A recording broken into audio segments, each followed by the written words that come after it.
నూతనంగా మండలానికి వచ్చిన ప్రభుత్వ ఉద్యోగులు మంచి పరిపాలనకు సహకరించగలరని ఎంపీపీ ఏచూరి సునీత సాయిశంకర్ కోరారు. మంగళవారం ఎంపీడీఓ కార్యాలయంలో ఏర్పాటు చేసిన సమావేశంలో పాల్గొని మాట్లాడారు. ప్రభుత్వం చేపట్టిన మార్పులు చేర్పుల్లో మన మండలానికి నూతనంగా వచ్చిన ప్రభుత్వ ఉద్యోగులతో పరిచయ కార్యక్రమం జరిగింది. ఈ పరిచయ కార్యక్రమానికి ఈ రోజే నూతనంగా ఎంపీడీఓగా బాధ్యతలు చేపట్టిన సత్యప్రసాద్ అధ్యక్షత వహించారు. సునీత సాయిశంకర్ మాట్లాడుతూ మీరు మేము వేరు కాదు, మనమంతా ఒకటే, మనమందరం ఒక కుటుంబ సభ్యులమే అన్నారు. నేనే పరిచయం చేసుకుందామని చెప్పి యోగ గారిని 3-4 రోజుల నుంచి అడుగుతా ఉన్నాను.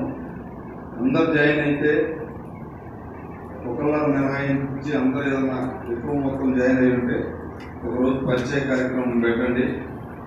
జనరల్గా వాళ్ళే వచ్చి సార్ మనం పలానా మండలం నుంచి వచ్చాం, పలానా గ్రామానికి జాయిన్ అవ్వబోతున్నామని కలిస్తే బాగుంటుంది. సిద్ధాంతం చెప్పేది ఏంటంటే, ఇక్కడ మీరు గతంలో చేసిన దగ్గర పద్ధతులు ఎట్లుంటాయో నాకు తెలీదు. ఇక్కడ నేను పద్ధతిలో పరిపాలన ఉండాలని కోరుకుంటా ఉంటాను. ఇంకో చోట ఇంకొక ఎంపీపీనో లేకపోతే ఇంకొక ఎమ్మెల్యేనో వాళ్ళ సిద్ధాంతాలు వాళ్ళ అలవాట్లు వేరుగా ఉండొచ్చు. ఇక్కడ మాత్రం కొద్దిగా మంచి పరిపాలన చేయాలి. ఎక్కడ కూడా కలెక్షన్ టీములు ఇక్కడ లేవు. ఒక్కొక్క డిపార్ట్మెంట్కి టార్గెట్లు ఇచ్చి మీరు ఇంత కలెక్ట్ చేయాలా, మాకు ఇంత సంపాదించి పెట్టాలనే టైప్ ఇక్కడ ఈ మండలంలో లేదు. మేము కోరుకునేది ఒకటే, గౌరవ శాసనసభ్యులకి మంచి పేరు వచ్చే విధంగా మేము పరిపాలన చేయాలి. ఏదైనా గ్రామాల్లో ఒత్తిళ్లుంటే మీకు చేతనైతే ట్యాకిల్ చేయాలా, లేదంటే మా దృష్టికి తీసుకురావాలా.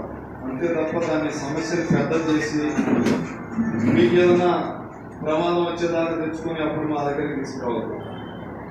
మీరు మేము వేరు కాదు, మీరు మేము ఒకటే. ఎంప్లాయీ నా కుటుంబ సభ్యులాగే నేను తీసుకుంటాను.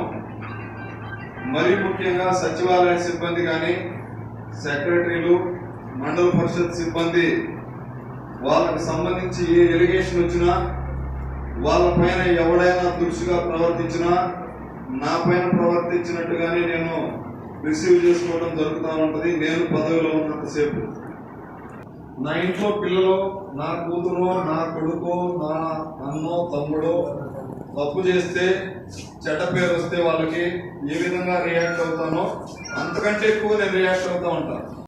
మనమంతా కూడా కుటుంబ సభ్యుల్లాగా ఎవరి పరిధికి లోబడి వాళ్ళు ఈ మండలంలో మంచిగా పనిచేయాలి. మీ పట్ల మేము ఉండే విధానం కూడా అదే విధంగా ఉంటుంది. మీకు ఏ సమస్య వచ్చినా కూడా ఎప్పుడూ అండదండగా ఉంటాం.